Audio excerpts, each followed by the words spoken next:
Hello guys, இந்த வீடியோவில் நம்ம காம்ப்ரிஹென்சிவ் ப்ராப்ளம் சம் நம்பர் 3 தான் பார்க்க போகிறோம். இங்கே என்ன கொடுத்துருக்காங்கன்னா, மிஸ்டர் நட்ராஜன்றவர் டெல்லியில் ஒர்க் பண்ணுறாராம். அவருக்கு பேசிக் சேலரியாக 8,000 பர் மந்த்துக்கு தராங்க. டிஏ 6,000 பர் மந்த்துக்கு. இது ஃபார்மிங் பார்ட்டா. நெக்ஸ்ட்டு போனஸ் 10,000 தராங்க. CCA city compensatory allowance 2,000 per மந்த்துக்கு தராங்க. கன்வேயன்ஸ் அலவன்ஸ் 500 பர் மந்த்துக்கு தராங்களாம். இதில் 4,000 அவர் ஸ்பெண்ட் பண்ணிட்டாராம். அதுக்கப்புறமா இவருக்கு ரெண்ட் ஃப்ரீ ஹவுஸும் தராங்க. நம்மள டாக்ஸபிள் சேலரியை கேல்குலேட் பண்ண சொல்கிறாங்க. அதுக்கப்புறமா ரெண்ட் ஃப்ரீ ஹவுஸோட வேல்யூவையும் கேல்குலேட் பண்ண சொல்கிறாங்க. பாப்புலேஷன் 45 lakhsன்னு கொடுத்துருக்காங்க. Principal amount of repayment of housing loan 1,10,000. என்எஸ்சியில் அமௌண்ட் இன்வெஸ்ட் பண்ணியிருக்காங்க. எவ்வளோனா 35,000. நெக்ஸ்ட் பிபிஎஃப்ல டெபாசிட் பண்ணியிருக்காங்க 40,000. இப்போ நம்ம டாக்ஸபிள் சேலரி தான் கண்டுபிடிக்க போகிறோம். இதோட ஃபார்மேட் பர்டிகுலர்ஸ் ருபீஸ். ஃபர்ஸ்ட் என்ன கொடுத்துருக்காங்க, பேசிக் சேலரி. பேசிக் சேலரி எவ்வளோ கொடுத்துருக்காங்கன்னா 8,000 கொடுத்துருக்காங்க பர் மந்த்துக்கு. இயருக்கு கன்வெர்ட் பண்ணணும்னா இன்டூ 12ஆல் மல்டிப்ளை பண்ணிக்கணும். ஏன்னா 1 இயரில் 12 மந்த். இப்போ இதை நம்ம மல்டிப்ளை பண்ணோம்னா நம்மளுக்கு 96,000 கிடைக்கும். அவுட்டர் காலமில் போட்டுக்கோங்க. நெக்ஸ்ட்டு டிஏ கொடுத்துருக்காங்க.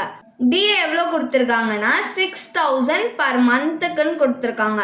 இயருக்கு கன்வெர்ட் பண்ணணும்னா இன்டூ 12ஆல் மல்டிப்ளை பண்ணணும். மல்டிப்ளை பண்ணால் நம்மளுக்கு 72,000 கிடைக்கும். நெக்ஸ்ட் போனஸ் கொடுத்துருக்காங்க. எவ்வளோனா 10,000. இது ஒரு வருஷத்துக்கு தான் கொடுத்துருக்காங்க. பக்கத்தில் பர் மந்த்ன்னு மென்ஷன் பண்ணலன்னா 1 இயர்க்குன்னு அர்த்தம். ஸோ அந்த அமௌண்ட்டை ஸ்ட்ரைட்டாக எடுத்து அவுட்டர் காலமில் போட்டுக்கோங்க. நெக்ஸ்ட் சிசிஏ பர் மந்த்துக்கு 2,000. அப்போ இயருக்கு கன்வெர்ட் பண்ணணும்னா இன்டூ 12ஆல் மல்டிப்ளை பண்ணிக்கணும். 12ஆல் மல்டிப்ளை பண்ணால் நம்மளுக்கு 24,000 கிடைக்கும்.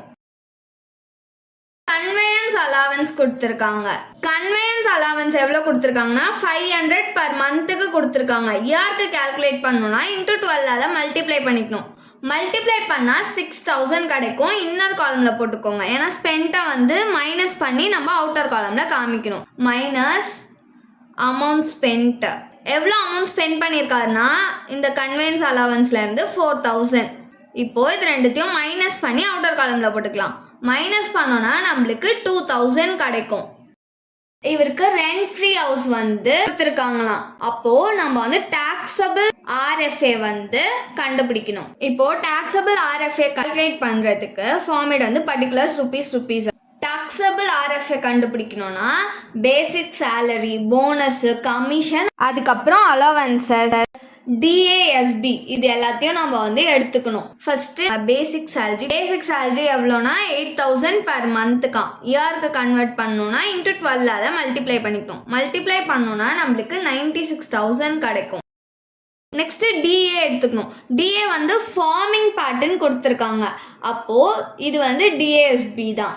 ஸோ இதையும் எடுத்துக்கணுமா. எவ்வளோ கொடுத்துருக்காங்கன்னா 6,000 பர் மந்த்துக்கு கொடுத்துருக்காங்க. இயருக்கு கன்வெர்ட் பண்ணணும்னா இன்டூ 12ஆல் மல்டிப்ளை பண்ணிக்கணும். மல்டிப்ளை பண்ணணும்னா 72,000 கிடைக்கும். நெக்ஸ்ட் போனஸ் கொடுத்துருக்காங்க. எவ்வளோனா 10,000. Next CCA city compensatory allowance தானே. அலவன்ஸ்னாலே எடுத்துக்கணும். எவ்வளோனா 2,000 கொடுத்துருக்காங்க பர் மந்த்துக்கு. இயருக்கு கேல்குலேட் பண்ணணும்னா இன்டூ 12ஆல் மல்டிப்ளை பண்ணிக்கணும். மல்டிப்ளை பண்ணணும்னா 24,000 கிடைக்கும்.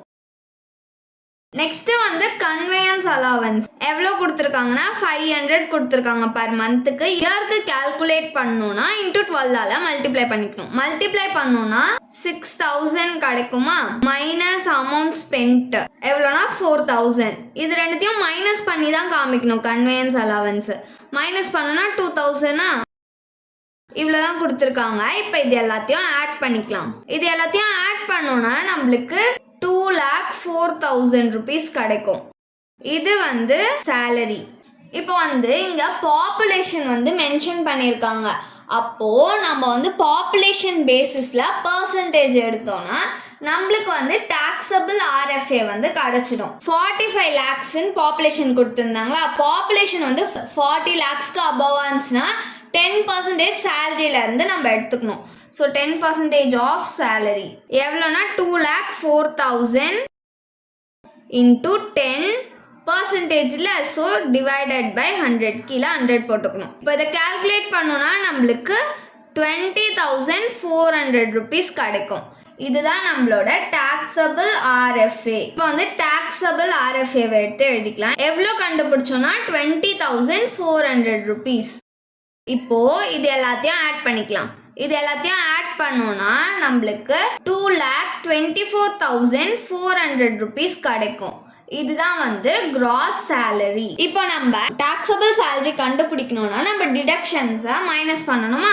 So minus deduction under section 16. First deduction என்னதுன்னா ஸ்டாண்டர்ட் டிடக்ஷன். எவ்வளோனா 50,000. நெக்ஸ்ட் வந்து இவர் ஒரு நான் கவர்மெண்ட் எம்ப்ளாயி. ஸோ இவருக்கு வந்து இஏ வந்து டிடெக்ட் பண்ண முடியாது. நெக்ஸ்ட் இவருக்கு ப்ரொஃபஷ்னல் டேக்ஸும் தரலை. ஸோ இது மட்டும்தான் மைனஸ் பண்ணிக்கலாம். இப்போ இது ரெண்டுத்தையும் மைனஸ் பண்ணோன்னா நம்மளுக்கு 1,74,400 rupees கிடைக்கும். இதுதான் அவரோட நெட் சேலரி. இப்போ நம்ம வந்து 80C கீழே டிடக்ஷனுக்கு குவாலிஃபைங்கான அமௌண்ட்ஸை தான் கால்குலேட் பண்ண போகிறோம். அதுக்கு ஃபஸ்ட்டு நம்ம எதுலாம் வந்து டிடக்ஷனுக்கு குவாலிஃபை 80C கீழே அப்படின்றத முதல் தெரிஞ்சுக்கணும். நம்மளுக்கு கொஷினில் என்ன கொடுத்துருக்காங்க? ரீபேமெண்ட் ஆஃப் ஹவுசிங் லோன் கொடுத்துருக்காங்கல்ல, இது வந்து டிடக்ஷனுக்கு குவாலிஃபையிங். பிபிஎஃப்ல டெபாசிட் பண்ணியிருக்காங்கன்னு கொடுத்துருக்காங்களா, இதுவும் வந்து டிடக்ஷனுக்கு குவாலிஃபையிங் அமௌண்ட் தான். நெக்ஸ்ட் வந்து என்எஸ்சியில் வந்து இன்வெஸ்ட் பண்ணியிருக்காங்களாம்.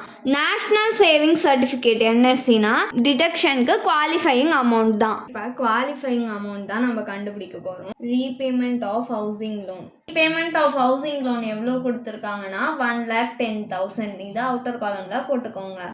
நெக்ஸ்ட் என்ன கொடுத்துருக்காங்கன்னா amount invested in NSC 35,000.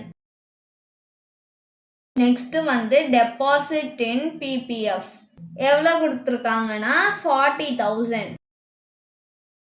இதெல்லாம் தான் அண்டர் செக்ஷன் 80C கீழே டிடக்ஷனுக்கு குவாலிஃபைங் அமௌண்ட். இப்போ இது எல்லாத்தையும் ஆட் பண்ணால் நம்மளுக்கு 1,85,000 கிடைக்கும். ஆனால் டிடக்டபிள் அமௌண்ட் எவ்வளோனா 1,50,000 தான். So qualifying amount for deduction under section 80C எவ்வளோனா 1,50,000. நம்மளுக்கு வந்து டிடக்ஷனுக்கு அமௌண்ட்டாக 1,85,000 கிடச்சிருக்கு. 1,50,000 வரைக்கும் தான் வந்து டிடக்ஷனுக்கு குவாலிஃபையிங் அமௌண்ட். ஸோ அதை எழுதி முடிச்சிடணும்.